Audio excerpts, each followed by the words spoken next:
Good morning students. पिछले video में हम साम्राज्यवाद का अध्ययन कर रहे थे, जिसके अंतर्गत हमने साम्राज्यवाद की परिभाषा, साम्राज्यवाद के लक्षण तथा साम्राज्यवाद के विभिन्न रूपों का अध्ययन किया। आज के वीडियो में हम साम्राज्यवाद के गुण और दोषों का अध्ययन करेंगे।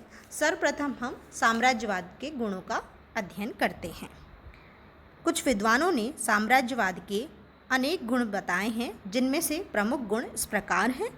अंतर्राष्ट्रीयता को प्रोत्साहन।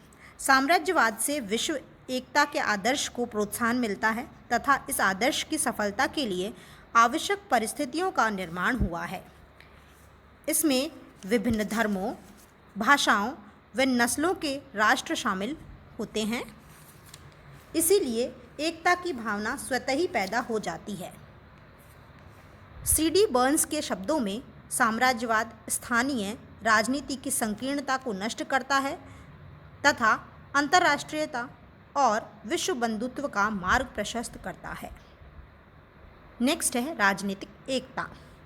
एशिया और अफ्रीका में यूरोपियनों के आगमन से पूर्व राजनीतिक एकता का अभाव था तथा स्थानीय स्वार्थों के लिए बहुत युद्ध होते थे।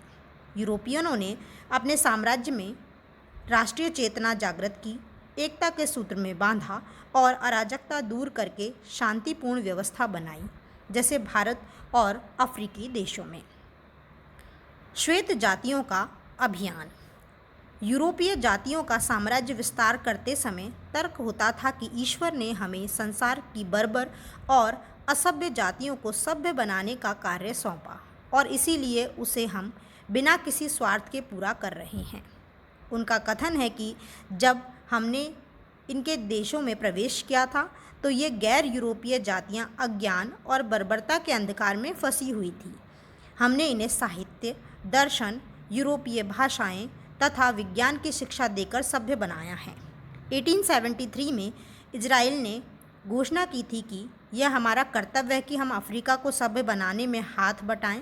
इस प्रकार यूरोपीय साम्राज्यवादी काले लोगों को सभ्यता सिखाने के गोरे लोगों के उत्तरदायित्व के रूप में साम्राज्यवाद का औचित्य सिद्ध करते रहे हैं। आर्थिक विकास। यूरोपीय जातियों के प्रयास में एशिया व अफ्रीका का आर्थिक विकास हुआ। कल कारखानों, रेल, डाक तार, सड़कें आदि की स्थापना करके आर्थिक गतिशीलता बनाई और देशों को आर्थिक दृष्टिकोण से व्यवस्था गठित करने की दिशा दी। इन उपनिवेशों में पूंजी लगाकर तथा खनिज पदार्थों व प्राकृतिक साधनों का विकास किया गया तथा बैंकिंग आदि की सुविधाएं देकर आर्थिक बल दिया। इस यूरोपीय जातियों की सहायता के अभाव में शायद ही इन एशियाई और अफ्रीकी देशों का आर्थिक व तकनीकी विकास हो पाता। प्रजातंत्र की शिक्षा।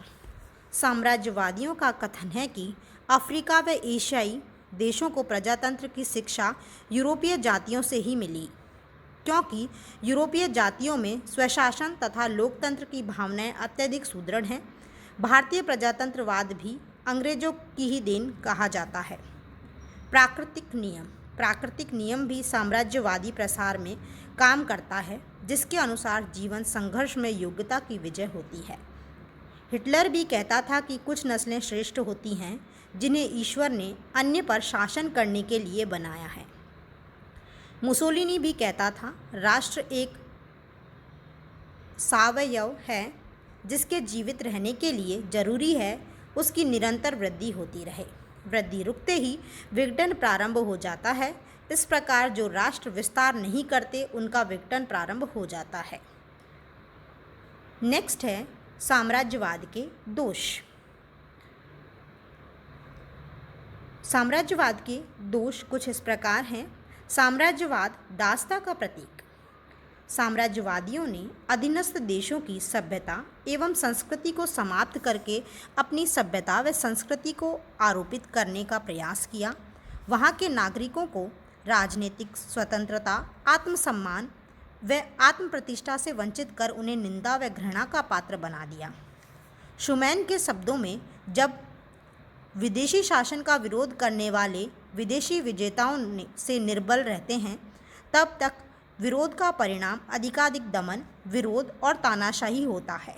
साथ ही अधीनस्थ जनता का चारित्रिक पतन भी हो जाता है। नेक्स्ट है अंतर्राष्ट्रीय युद्ध और प्रतिद्वंदिता का प्रोत्साहन। साम्राज्यवाद सदैव ही युद्ध और प्रतिद्वंदिता का जनक रहा है। इन समृद्धशाली राष्ट्रों के हितवर्धक संघर्षों में अविकसित राष्ट्र हानि उठाते हैं, जैसे वियतनाम का युद्ध, जिसमें साम्राज्यवादी शक्तियों के स्वार्थ संघर्ष में वियतनाम की जनता को भयानक विनाश उठाना पड़ा। आर्थिक शोषण। साम्राज्यवाद का मुख्य लक्ष्य आर्थिक शोषण होता है। साम्राज्यवादियों ने अधीनस्थ देशों का सोना, चांदी आदि खूब लूटा और उनका व्यापार नष्ट किया, जिससे वे देश उन पर निर्भर बन गए। साम्राज्यवादियों ने कच्चा माल सस्ते मूल्य पर खरीदकर उनके देश के कल कारखानों में निर्मित माल उपनिवेशों को ऊंचे मूल्य पर खरीदने के लिए दिया, जिससे उपनिवेशों का दोनों प्रकार से आर्थिक शोषण हुआ। निष्कर्षतः हम कह सकते हैं कि साम्राज्यवाद विश्व में शोषण, असमानता और अहंकार पर आधारित दूषित व्यवस्था है।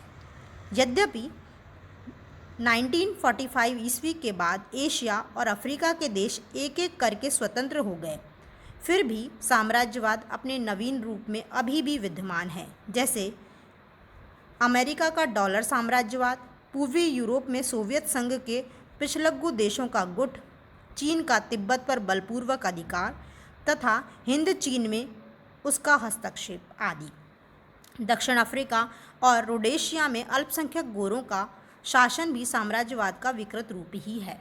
बड़ी शक्तियों की सामरिक अड्डे बनाने की होड़ भी साम्राज्यवाद का एक रूप है।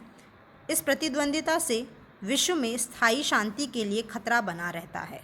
जब तक साम्राज्यवाद को समूल नष्ट नहीं किया जाएगा, तब तक विश्व से युद्ध का भय और शोषण समाप्त नहीं हो सकता। धन्यवाद।